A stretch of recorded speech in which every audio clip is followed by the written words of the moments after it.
Plínio Salgado foi um político, escritor e jornalista brasileiro, que fundou em 1932 a Ação Integralista Brasileira, que foi um movimento político inspirado no fascismo italiano. Plínio Salgado nasceu em São Bento do Sapucaí, em São Paulo, no dia 22 de janeiro de 1895. Ele era filho do coronel Francisco da Chaga Salgado e da professora Ana Francisca Renan Cortez, que lhe ensinou as primeiras letras.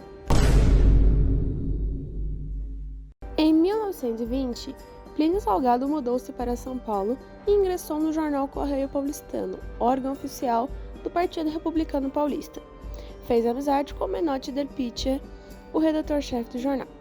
Em 1922, participou da Semana da Arte Moderna e, após 2 anos, em 1924, ele foi um dos ideólogos da tendência nacionalista do modernismo, denominada Movimento Verde-Amarelo, em oposição à corrente primitivista lançada pelo Manifesto Pau-Brasil de Oswaldo de Andrade. O Movimento Verde-Amarelo foi um movimento artístico criado por Plínio Salgado, Cassiano Ricardo e Menotti del Pitta em 1926. O movimento foi uma das formas de divulgação da Semana da Arte Moderna e símbolo de nacionalismo na época. Possuía ideias de nacionalismo puro e rejeitava quaisquer influências de origem europeia. Em 1926, Plínio Salgado estreou na literatura com o livro O Estrangeiro, um romance ideológico de técnicas vanguardistas que narra a vida de um jovem anarquista que emigra da Rússia pré-revolucionária e vai tentar uma vida nova no Brasil. O autor tenta construir um painel maior da vida em São Paulo na década de 20, com suas etnias, classes, perspectivas e ações. Após 2 anos, em 1928, foi eleito deputado estadual em São Paulo pelo Partido Republicano Paulista. E em 1929, ele apoiou a candidatura de Júlio Prestes à presidência da República em oposição a Getúlio Vargas. Nesse mesmo ano, interrompeu seu mandato de deputado e viajou para a Europa com o tutor de filho de Souza Aranha. Na Itália, ele vai se impressionar com o fascismo de Benito Mussolini e volta obcecado pela ideia de criar um movimento do tipo fascista no Brasil. Em 1932, Plínio Salgado fundou a Ação Integralista Brasileira (AIMP) e usavam doutrina integralista, que era uma versão brasileira do fascismo europeu. E esses integralistas tinham como lema Deus, Pátria e Família, e como símbolo o sigma, que era uma letra do alfabeto grego.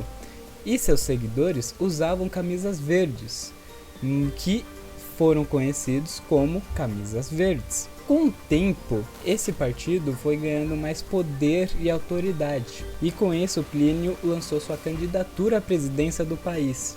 Mas infelizmente Getúlio Vargas estava planejando um golpe de Estado, mas Plínio apoiou esse golpe para ganhar alguma coisa nesse novo regime. E ele ganhou, e ele conseguiu ser ministro da Educação. Mas entretanto, o Vargas, ele extinguiu todos os partidos políticos, inclusive a AIMB. E seus membros ficaram revoltados com Vargas e tentaram depor Vargas 2 vezes. E o que o Plínio ganhou com isso foi umas férias para Portugal, vulgo exílio. Com o fim do Estado Novo em 1945, Plínio retorna ao Brasil e funda o Partido de Representação Popular com o objetivo de reformular a doutrina integralista. Em 1964, ele foi um dos oradores da Marcha da Família com Deus pela Liberdade em São Paulo, um movimento de oposição ao presidente João Goulart, que irá apoiar o golpe de 64 que depôs o presidente. E também ele vai se ingressar na Aliança Renovadora Nacional e vai exercer mais 2 mandatos de deputado federal entre 1966 e 1970. E Plínio Salgado falece em São Paulo no dia 8 de dezembro de 1975.